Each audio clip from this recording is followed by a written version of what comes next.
Bismillahirrahmanirrahim. Assalamualaikum warahmatullahi wabarakatuh. Selamat pagi anak-anakku semua.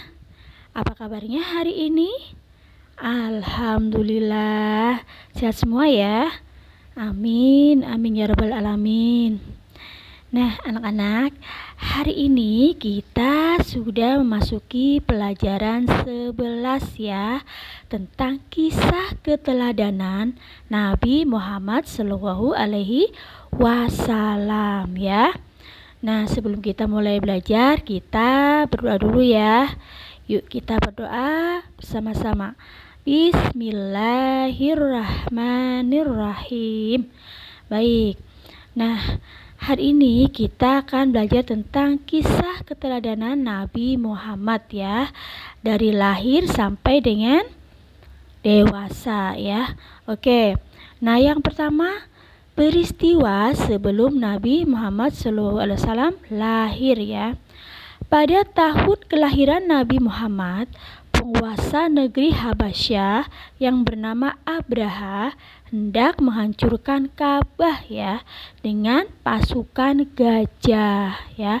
Namun ketika pasukan gajah hendak merobohkan Ka'bah, Allah mengirimkan burung ababil yang banyak ya, dan membawa batu panas, dan batu itu dilemparkan ke gajah-gajah tersebut ya, ke pasukan Abraha.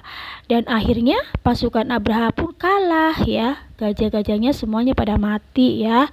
Akhirnya mereka pun kalah dan tidak jadi menghancurkan Ka'bah.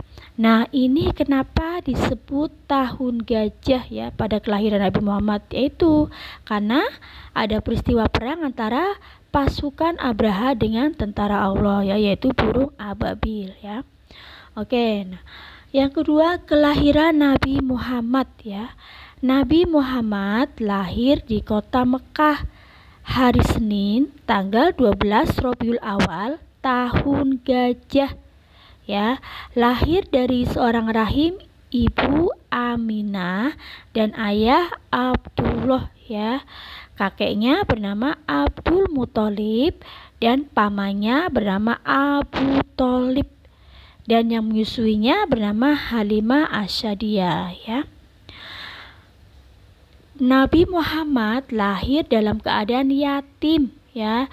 Jadi ketika Nabi Muhammad masih dalam kandungan ibunya, ayahnya berdagang ke negeri Syam ya. Nah dalam perjalanan pulang, ayahnya Nabi Muhammad sakit ya, dan akhirnya pun meninggal ya, dan dimakamkan di kota Yathrib ya. Nah setelah Nabi Muhammad lahir, Nabi Muhammad tidak disusui ibunya ya. Sesuai dengan adab yang ada, akhirnya Nabi Muhammad disusui oleh Halimah Asyadiyah ya, hingga usia 2 tahun ya, dan diasuh hingga 4 tahun. Nah setelah umur 4 tahun, Nabi Muhammad diserahkan kembali ke ibunya ya. Nah jadi Nabi Muhammad disusui oleh Halimah Asyadiyah selama 2 tahun dan diasuh hingga 4 tahun ya. Setelah umur 4 tahun, Nabi Muhammad dikembalikan lagi atau diserahkan ke ibunya ya. Nah pada umur 6 tahun, Nabi Muhammad diajak ibunya untuk berziarah ke makam ayahnya ya di Yathrib ya. Tapi dalam perjalanan pulang ke Mekah, ibunya sakit ya. Dalam perjalanan pulang ke Mekah, setelah berziarah ke makam ayahnya, ibunya Nabi Muhammad sakit dan akhirnya pun meninggal ya. Dan ibunya Nabi Muhammad dimakamkan di Abwa ya. Oke, terus sepeninggal ibunya Nabi Muhammad